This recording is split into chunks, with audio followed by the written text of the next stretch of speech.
Ya. Bueno, eh, vamos a continuar entonces con el sonido y algunas cosas vamos a ir pasando bastante más rápido. El timbre del sonido es una de las características también que es importante porque permite, por la cualidad del sonido, ¿no es cierto?, la caja de resonancia, saber de qué tipo de cosa es la que está sonando, la frecuencia. También se denomina cualidad, ¿no es cierto?, y corresponde a la suma de frecuencias armónicas.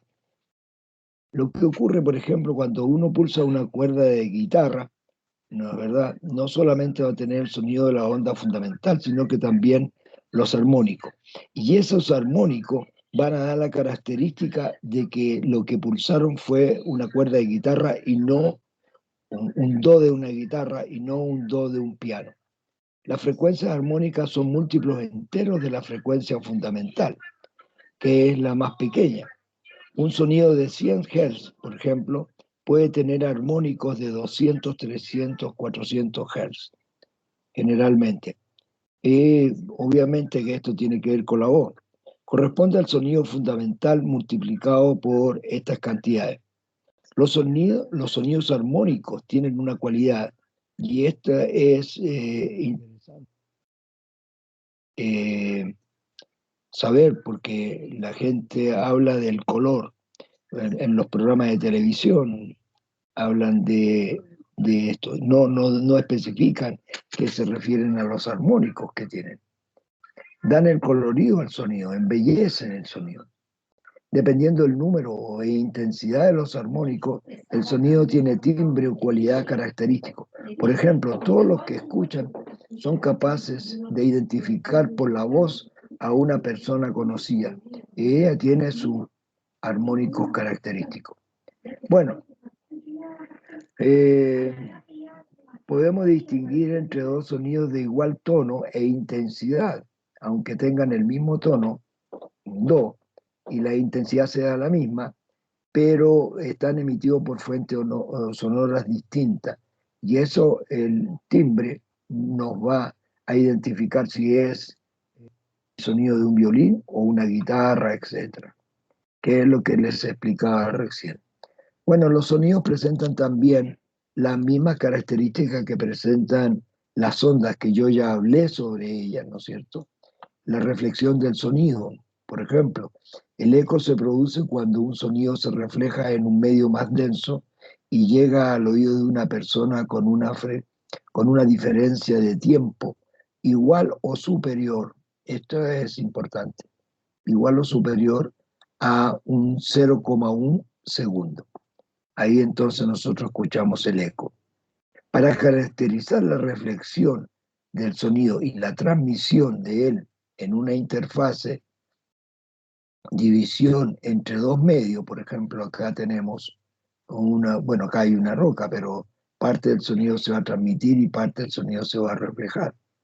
Entonces, se usa el concepto de impedancia acústica. La impedancia acústica va a estar dada con esta letra Z y la vamos a calcular como la densidad por la velocidad. Esto nos permite a nosotros saber lo que es la intensidad. Miren, yo creo que de esto les voy a mencionar, no vamos a hacer cálculos de impedancia del sonido porque esto ya nos estaríamos metiendo muy a fondo. Aquí dice propiedades acústicas de distintos materiales biológicos. El aire, por ejemplo, tiene una densidad, tiene una velocidad, ¿no es cierto? Y tiene una impedancia de esta naturaleza del orden de los 430. Y obviamente que para lo que nos interesa a nosotros, el cerebro, los músculos, por ejemplo, tienen una densidad de 1,04 por 10 elevado a 3, casi parecida a la del agua, y una velocidad de 15,8 por 10 elevado a 2 metros al cuadrado. 10 elevado a 2, perdón, una potencia de 15,8 por 10 elevado a 2 metros partidos por segundo. y una impedancia que también está calculada. De manera de que aquí hay valores. ¿Quién sabe el de la sangre y el de la piel que son eh, para lo que es ultrasonido o esas cosas? La impedancia va a ser importante conocerla. La intensidad de una onda sonora se puede expresar también en función de la presión y la impedancia acústica. La presión al cuadrado partido por 2 ρ por V, o bien escribir, ¿no es cierto?, la presión al cuadrado partido por 2 veces la impedancia. De esa manera, entonces, no podemos calcular la intensidad para cuando se conoce estos factores. La figura que tenemos acá muestra la interfaz, ¿no es cierto?, entre un medio 1 y un medio 2. Una onda acústica incidente en el medio 1, parte de la onda se va a reflejar y parte de la onda se va a transmitir. Entonces, yo sobre esto no, con el profesor Ursúa quedamos de acuerdo que lo vamos a dejar como antecedente general, no vamos a hacer cálculos de esta naturaleza. Yo le digo de que acá tenemos esto, perdón, acá tenemos este coeficiente y este otro coeficiente, el de coeficiente de reflexión y el coeficiente de transmisión, donde tenemos la intensidad de la onda reflejada y la absorbida. De esa manera, entonces, la transmitida, la incidente reflejada y la onda incidente y suba. De manera de que tenemos la transmitida acá, la intensidad transmitida y la onda incidente. Así entonces se sacan estos coeficientes de reflexión y el coeficiente de transmisión. Como les decía, esto para tener una cultura general, ¿no?, en cuanto a lo que ocurre en una interfaz. ¿Mm? Así que esto lo pueden leer y lo podemos considerar como cultura general. Son ondas, los ultrasonidos, son ondas de frecuencias que están por sobre nuestra capacidad auditiva, ¿no es cierto? Son de 20.000 kilohertz. El oído humano no puede percibir. En la práctica médica son de alta frecuencia del orden de los megahertz. Así que cuando se utilizan ultrasonido, estamos hablando ya no de 20 kilohertz, sino que estamos hablando de ondas sonidos que son de ese orden. Y voy a subrayar ahí. En la práctica médica, los sonidos que se utilizan de ultrasonido son de ese orden. Son producidos por el efecto llamado piezoelectricidad. Este efecto lo presentan sustancias cristalinas como el cuarzo, la blenda y otras sustancias. La cualidad que tienen estos elementos piezoeléctricos, que si ustedes lo comprimen, ¿no es cierto?, provocan energía. Mira, dice, cuando se aplica una presión en 2 puntos piezoeléctricos, esperen un minuto acá que se me va ya, ahí vamos. Entonces, le decía, cuando se aplica una presión en 2 puntos de un elemento que sea piezoeléctrico, se produce una diferencia de potencial entre esos 2 puntos. Así se aplica una diferencia de potencial que oscila el piezoeléctrico, al revés. O sea, una es provocando una presión y la otra es si le aplicamos una diferencia de potencial, el elemento piezoeléctrico también va a vibrar. Se pone a vibrar generando una onda de presión sonora de la misma frecuencia del voltaje aplicado. Esto aquí es muy importante. De esta manera, fíjense, repito, el elemento eléctrico produce un voltaje si le aplicamos, ¿no es cierto?, presión en 2 puntos, como está expresado acá arriba. Es una parte.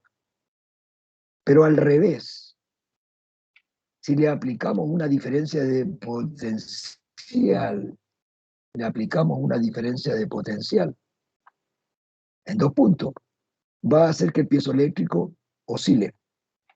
Esto es el fenómeno al revés. Es muy interesante. Se pone a vibrar, pero al vibrar el elemento piezoeléctrico va a generar unas ondas sonoras que son de la misma frecuencia que el voltaje aplicado. De manera de que si nosotros le aplicamos un voltaje de alta frecuencia, la frecuencia, ¿no es cierto?, de oscilación del elemento piezoeléctrico va a tener la misma frecuencia. De esa manera entonces podemos conseguir ultrasonido, o sea, ultrafrecuencia, de manera de que esos sonidos son de una alta frecuencia y obviamente tienen algunas características especiales. Bueno, en la actualidad se usan cerámicas artificiales para provocar estas altas frecuencias, que permiten enfocarse en un pequeño volumen y con altas intensidades. Estos sistemas se llaman transductores. Entonces, acá nos vamos más abajo porque se nos perdió la página.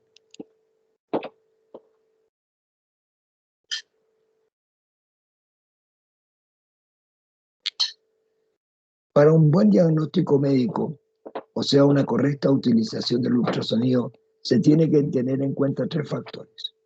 La absorción de las ondas únicas por el organismo. Esta relación se puede obtener experimentalmente con una relación que voy a mencionar acá, ¿cierto?, que es una función exponencial, ¿cierto?, donde A es el coeficiente de absorción o atenuación. Estos coeficientes interesantes. La impedancia acústica. La impedancia acústica, que es otro de los elementos importantes.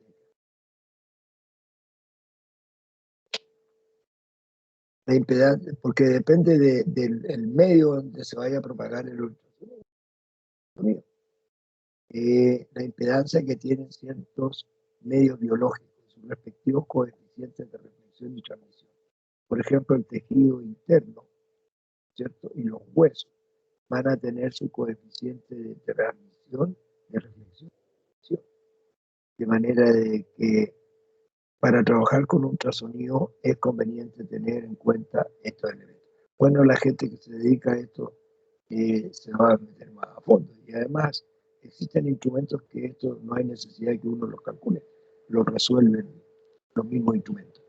La resolución de la imagen, esta mejora a medida que la frecuencia aumenta. Mientras mayor es la frecuencia, vamos a tener resolución. La ecografía, bueno, ahí ustedes la palabra eco, ya saben de qué se trata. Es la obtención de imágenes mediante el empleo de ultrasonido. Un transductor emite un ultrasonido de microsegundos de duración e intervalos de 1 milisegundo. En el caso de nuestra ecografía. El intervalo de tiempo percibe un eco, pone ahí el nombre eco, que el transductor transforma en voltaje, y ese pulso se lleva a una pantalla donde se produce una mancha de luz. El brillo representa la intensidad del eco y su posición, la del órgano que lo produce. Es interesante entonces ver aquí, por lo menos a grandes rasgos, cómo funciona este sistema de la ecografía. Ya bueno, acá hay un ejercicio que no tiene mucho sentido porque tiene que ver con ondas, ¿sabes? Es muy elemental. Y tenemos que llegar entonces a refracción del sonido. Yo esto lo vi cuando vi ondas, ¿no? Cuando un sonido pasa de un medio a otro, se produce una refracción. La desviación de las ondas se relaciona con la rapidez de propagación. como ustedes pueden ver, ¿no es cierto?, va a influir en la temperatura que hay alrededor de este señor y que las ondas se van a desviar hacia arriba o hacia abajo dependiendo en un día caluroso o en un día frío.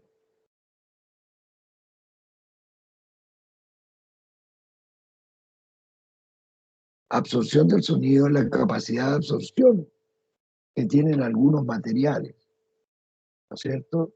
La relación entre la energía absorbida por el material y la energía reflejada por el mismo. Yo aquí he puesto unos coeficientes de absorción, pero es para cuando uno lee, no va a tener una idea. No vamos a hacer cálculo de esto. Es un valor que varía entre 0 y 1. Es un valor que varía entre 0, que es toda la energía se refleja, la energía se absorbe. De manera que ustedes con estos parámetros que están acá, que están indicados en esta parte, podemos analizar los distintos tipos de materiales, ¿cierto? Toda la energía se refleja y mientras se acerca uno, toda la energía se absorbe. Y ahí tenemos ladrillo sin pintar, ladrillo pintado, madera, etc. Y que para la gente que va a recubrir un salón, por ejemplo, para que no exista alta reflexión del sonido y puedan escuchar claramente lo que se está diciendo. Y es lo que ocurre en el aeropuerto de repente, que la gente no entiende un carajo lo que están diciendo. Difracción del sonido cuando pasa a través de un borde, el sonido, ¿no es cierto? Cuando pasa a través de una rendija. Ya este fenómeno lo habíamos visto ¿cómo se llama?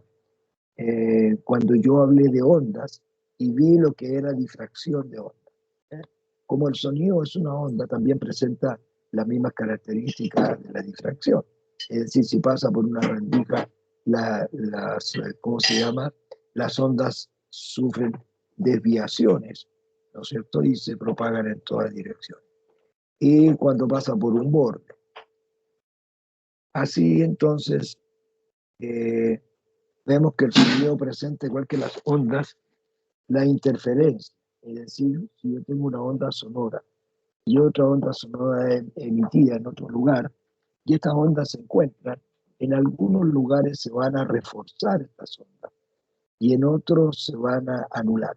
Así que vamos a tener interferencia constructiva e interferencia destructiva, que es lo que aparece acá al final. Y este fenómeno que presenta el sonido, también es algo interesante de ver. Se llama resonancia. Es un esfuerzo de la amplitud de vibración por el acoplamiento de otra vibración de frecuencia muy similar. Cuando entran en resonancia dos ondas, ¿no es cierto?, que tienen las mismas características. Todos los cuerpos poseen una frecuencia que es natural. Una frecuencia que es natural de vibración. El acoplamiento puede llegar a romper la estructura del cuerpo. Si éste tiene una frecuencia natural, el vaso tiene una frecuencia natural, y nosotros, un tipo de estos tenores, no podemos barítono era lo más alto, ¿no es cierto? Emite una frecuencia muy alta, entonces va a provocar un sonido que va con la frecuencia natural de este, va a resonar y esta estructura puede perfectamente quebrarse. Bueno, estas cosas no lo he visto nunca en vivo y en directo, pero el fenómeno de resonancia es interesante. El acoplamiento puede llamar a la estructura. Eh, ahora,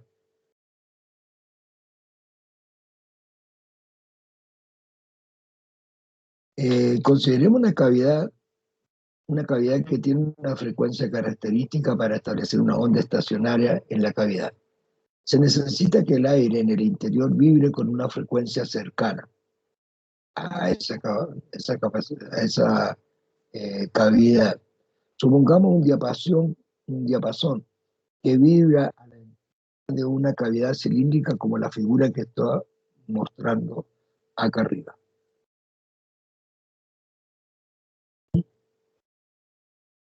A ver, no se alcanza a apreciar acá arriba. Ahí está el diapasón y aquí hay una cavidad que tiene una cierta longitud, ¿no es cierto? Y hay un dispositivo con líquido para poder eh, variar esta longitud. Vamos a ver qué es lo que ocurre. Un diapasón que vibra a la entrada de una cavidad cilíndrica como la figura. La mayor parte de la energía de vibración del diapasón se transforma en calor. La mayor parte de la vibración se transforma en calor. Esto es bien importante porque hay una pérdida de energía enorme por ese efecto. Sin embargo, si la cavidad tiene una frecuencia parecida a la del diapasón, se establece una onda estacionaria de mayor amplitud. Se establece una onda estacionaria de mayor amplitud. Esto es importante porque es lo que ocurre. Y de ahí entonces, gracias a esa cavidad de resonancia, es que esa onda o ese sonido del diapasón que no se puede percibir tan fácilmente si uno lo hace vibrar, al colocarlo en una cavidad resonante, uno va a escuchar el sonido. Y los diapasones con ellos permiten, ¿no es cierto?, afinar ciertos instrumentos. Se aprecia en la figura que la cavidad se le puede variar la longitud, variando el dispositivo hasta que su longitud sea tal que la frecuencia característica sea igual a la frecuencia del diapasón. Entonces el sonido del diapasón será claramente audible al resonar. Una fracción mayor de la energía mecánica se convierte en energía sonora. Así se aprecia en una guitarra que tiene una cavidad resonante detrás de las cuerdas. Si nosotros tensamos la cuerda y tratamos y la hacemos vibrar, no vamos a sentir prácticamente casi nada de sonido. En cambio, si esta cuerda está al lado de una cavidad, como la cavidad del cuerpo de la guitarra, nosotros vamos a escuchar un sonido. Pero es gracias a no, digamos, a la cavidad resonante donde está la cuerda vibrante. Y hay una parte que se llama factores de respuesta. Cuando la cuerda vibra con una frecuencia F y una amplitud A sub P, la cavidad resonante vibra con la misma frecuencia pero con una amplitud A sub P'. Y a esto le vamos a llamar factor de respuesta. El cociente entre la frecuencia de resonante y la frecuencia de la amplitud de la cuerda que vibra. De esta manera, R es el mayor que 1, la cavidad amplifica el sonido. Es decir, obviamente que si la amplitud es mayor que la amplitud de oscilación, de la vibración de la cuerda, vamos a tener eso. Así nos acercamos, ahí no alcanzamos a llegar, pero justo. Hoy día teníamos que terminar esto. El efecto Doppler. Hay 3 casos de efecto Doppler. ¿Qué significa esto? Que el movimiento relativo que tiene una fuente sonora y la persona que escucha ese sonido, ¿no es cierto?, va a hacer cambiar la frecuencia de la onda sonora. El efecto 12 dice, se experimenta siempre que la fuente sonora y el observador tengan un movimiento relativo entre ellos. Ahí voy a poner a subrayar eso. Es el movimiento relativo uno de los. De esta manera, el observador y la fuente viajan a encontrarse. La frecuencia del sonido es más aguda. Y al revés, cuando se alejan uno del otro, la frecuencia es mucho más grave. Es decir, es cuando, por ejemplo, estamos en una carrera de automóvil y en la galería la gente escucha el ruido del motor, pero cuando los vehículos se van acercando hacia el lugar donde está la gente observando, el sonido es mucho más agudo, ¿verdad? Y cuando se aleja, el sonido que se escucha del motor es mucho más grave. ¿Y cuál es el verdadero sonido del motor? Y la frecuencia del sonido es cuando el automóvil está al lado de nosotros o pasa frente a nosotros. Ahí escuchamos el verdadero sonido. Pero cuando se acerca y cuando se aleja, por este caso del efecto Doppler, las frecuencias cambian. Y tenemos tres casos. Primer caso, el observador se acerca y la fuente está en reposo.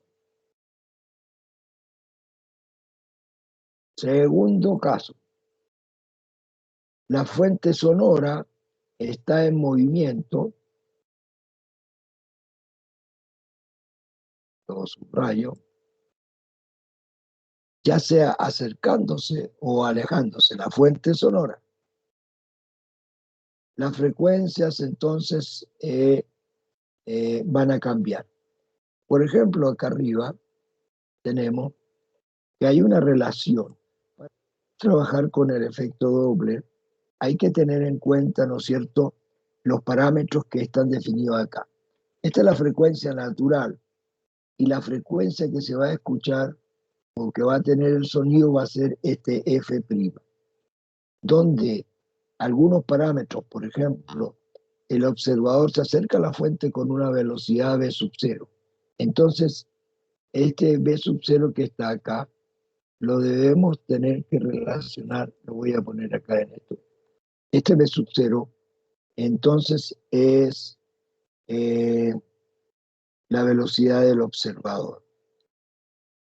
La fuente sonora está en reposo.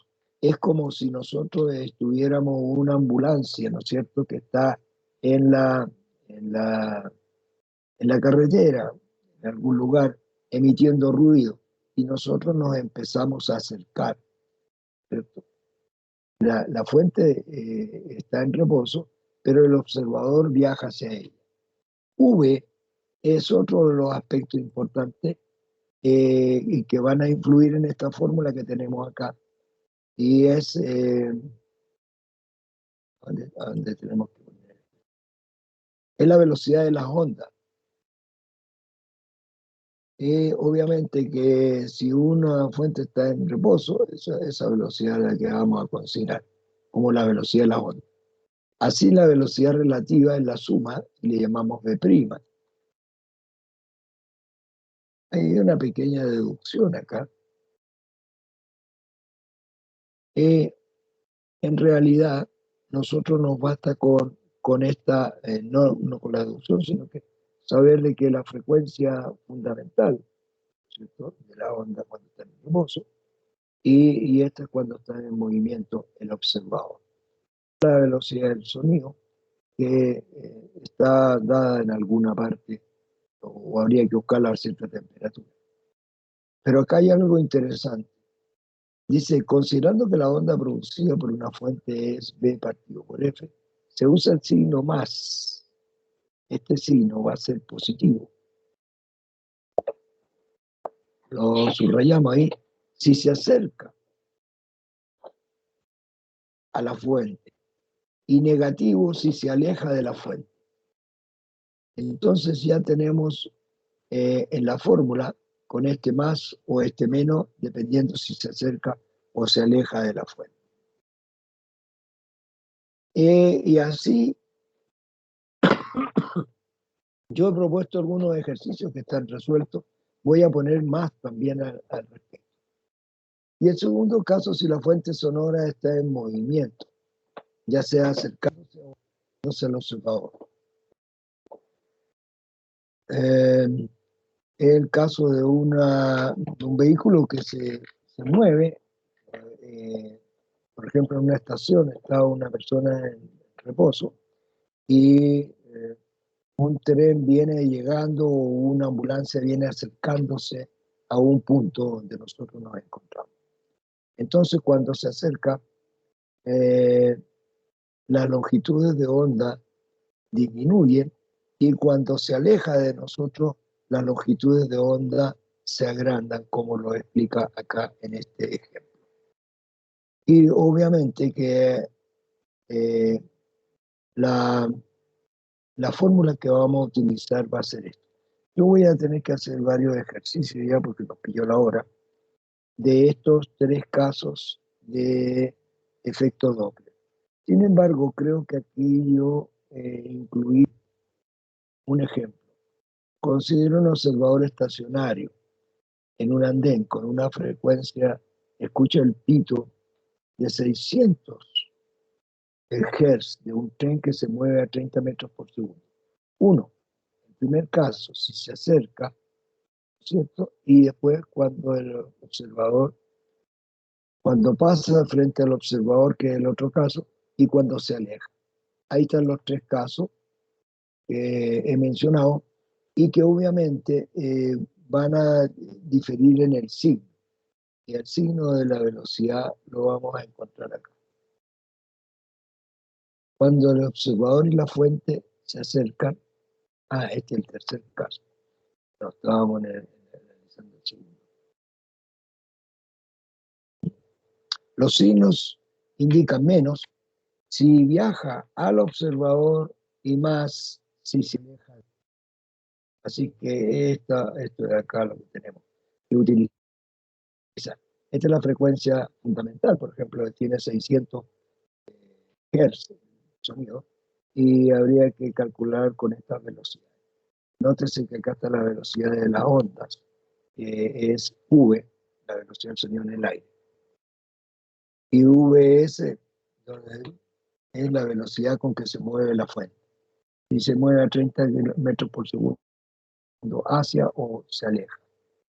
Bueno, niños, lleguemos hasta acá y hasta aquí va a estar la materia de sonido. Yo voy a enviar algunos ejercicios, voy a subir a la plataforma de estos tres casos de efecto Doppler. Listo. Nos encontramos mañana con una nueva materia, porque ya no vamos a volver sobre esto. Y en el caso que yo mañana, a ver, en el caso que yo mañana, porque yo no estoy en la ciudad, resulta de que les explico, yo eh, co- tenía presupuestado mucho antes traer a mi señora a médico, entonces tuve que viajar a Santiago, acá, ahora estoy acá. Y mañana tenemos a las 12, ¿no es cierto? Tiene unos exámenes más o menos serios que hacer. Entonces, si yo no pudiera mañana, el tema lo va a comenzar el profesor Ursúa, ¿eh? La clase de mañana. Si no pudiera. Otra cosa es que podíamos haber cambiado la hora de clase, pero yo creo que ya es demasiado patudez. Pero la clase, como va a comenzar en una nueva materia, la puede hacer perfectamente y está preparado para hacerla el profesor Ursúa. La clase de mañana. Yo le voy a avisar durante el día qué es lo que va a pasar. Muy amables han sido hoy día en escucharme, niño. Vamos a detener la grabación